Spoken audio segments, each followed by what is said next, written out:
day to have an icon here with us today, a man who has influenced UK reggae music in such a way, if he wasn't around it wouldn't be what it is today. I ain't gonna say no more. Ladies and gentlemen, I'm gonna introduce you to the icon, a man who's made tunes that you know but you didn't know he was behind them. Ladies and gentlemen, the one, the only, Barry Boom. Barry Boom. What do you say, man? How are you, my friend? It's a pleasure to have you here, and it's a pleasure to talk to you. What can I say, man? How you been? Well, I've been really good. You know, thanks a lot for coming down to come talk to me. You know, long time people don't see my face on TV. You know. Well, I mean, this is a face you need to see on TV, because a lot of the great reggae tracks you may have heard of yesteryear in the 80s, 90s, you know, this is the guy. This is the guy who's worked with some great artists. I'm not going to say no more. We're going to talk about it in an interview, and you're going to hear all about it. The first thing I really want to talk about is, you know, at the age of 13, you played the drums and you was in a Simeon's band. Tell me about that. Well, yeah, the Simeon's band was me, one of my brothers, Ewan, and Trevor, who were also members of One Blood. Right. And it was Peter Newell on guitar. And we used to have a little rehearsal over in North Peckham, up sort of Kitto Road. Actually, that's not even North Peckham, it's more heading up Nunhead Way. And because my other two brothers, Errol and Jerry, who were the older ones, they had their own bands. So the three little ones, we used to do our little thing, and we used to rehearse there. And then one of the days we was rehearsing, a guy called Lloyd Townsend, who used to work with Freedom Sounds Records, he heard us rehearsing over the few weeks, and he came to us into the rehearsal and he said, you know, you guys kind of sound all right. He said, would you like to do an album? So we said, well, yeah, because we'd never been to studio before. And he said, well, do you want to do that tomorrow? So we said, yeah, okay. So we went to TMC recording studio over in Tooting, and we just made up 10 tracks on the spot, and I was doing like some drum, because we shifted around on instruments. I played a little bit of keyboards, a little bit drums, a little bit of bass, but I did all the vocals because it was all head top, just making it up. So we decided to do it as a dub album, because there wasn't enough lyrics to make it as a vocal album. And the album, it was called Dub Conference in London, and that was 1978, as he said, when I was a tender age of 13. And you know, it did really well for us. So that was our first experience in the recording studio. Yeah.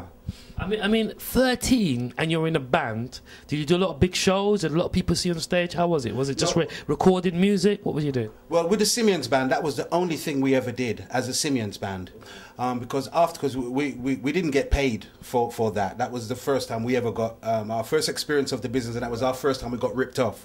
We got 25 copies of that album. That was our pay. But, you know, we sold them to the teachers at school and all that kind of thing. But it was more, at that time, it wasn't really about the money. It was just the love for it. And, you know, and it was just fantastic to even be in a recording studio. But shortly after that now, as I said, my elder brothers, Errol and Jerry, were in other bands. And we all sat down together in March 79, and said, well, you know, we need to do something for ourselves. So we was thinking, well, because Jerry was also in a sound system called ITEL Syndicate. Okay, so we said, well, we should have either a sound system or we should have a band. And all of us voted mostly to have a band. So that's when we formed One Blood in 1979, and we did our first record. Because I forget how we got in communication with Neville King, but somehow he got word that we were doing our thing, because we were rehearsing and that kind of thing. And our first record was "Sparkle in Your Eyes." Sparkle in Your Eyes, great track, great track, great. I mean. You work with so many people. I mean, I could call a few names. Nick Bailey, Nick Straker band.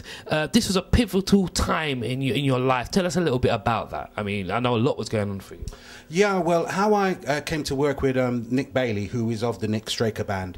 As I said, at TMC recording studio in Tooting, the engineer there was Andy Gearis, and he was the guitarist in the Nick Straker band. And they were quite big in America. They had a #1 with a track called "Walk in the Park." Way back in the day, and he loved my vocal style, and you know, and I learned a lot of production stuff because they checked me to write 4 songs with them and do the vocals on their album, because they were primarily an instrumental band and would do a little bit of choruses and that sort of thing.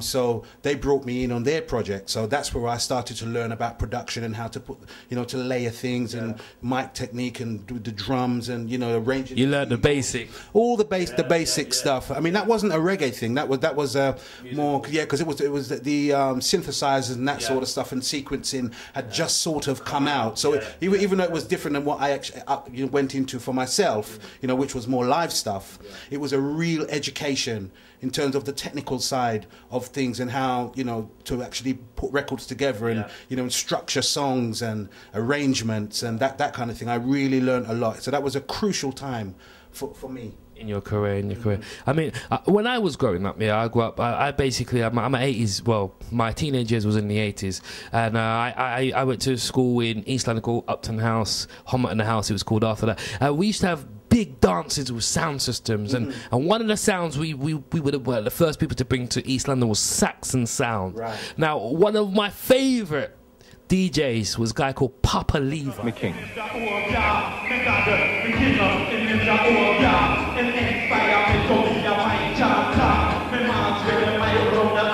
His biggest tune ever was a tune called Bttty McClean. Name Jehovah, Bttty McClean. You are the man that put the music behind it. Tell me about that, the whole experience, Papa Levi, the tune. Tell me all about it.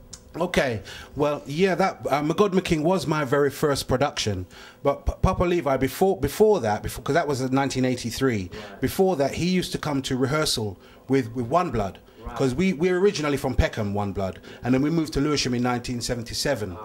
And Saxon was around the corner on Overcliff Road from where we used to live on Fossil Road. Right. Okay, so we used to meet them a few times. In fact, their very first dance they ever played at was my cousin Lorraine's birthday party. And I remember the needle broke. They only had one needle. And then we were all in the party. They were waiting for about 2 hours for them to find a replacement needle. You know? I have to laugh because I remember the days when you went to a party, a guy had one turntable on a sponge, and the one needle was bopping up and down. And people, everyone in the house would be raving. But once that goes, it was another story. Yeah, so as I say, Papa Levi, he used to come to rehearsal with us, and you know, we used to have a lot of fun and just jam and stuff like that. And it was I used to work in the record shop at that time, because I started working part-time in the record shop from 1979 through to 82. And the guy I used to work in the record shop with, Jesse James, his brother-in-law was Maxi. And he used to sing on Saxon sound, but I've never heard of him before. And he used to say that you know, Maxi was a good singer, and as I say, One Blood used to rehearse upstairs in the record shop, but we were doing a lot of lovers rock with a lot of girl groups and Blood Sisters and Love and Emotions and Simplicity and Charisma and all that sort of Sensations and all that sort of stuff. And personally, it was getting a bit too much for me, because it was really a little bit too soft. No, it was a little bit too soft and a little bit wishy-washy for me. I loved a lot of it, but we were doing so much of it. And you know, as I said, the first album we did was a dub album. You know what I mean? So I'm really coming from a more rootsy kind of vibe, a bit harder. You with me? So me and Jesse, we used to go upstairs before One Blood rehearsals after work, and I used to go on the drums and he used to go on the bass, and we called ourselves the Bad Breed Band. Okay, so we used to just do our dub kind of shaka kind of thing. And then a couple of my brothers, Ewan and Errol, used to start to come to that rehearsal, and then that's when Jesse was telling me about his brother-in-law.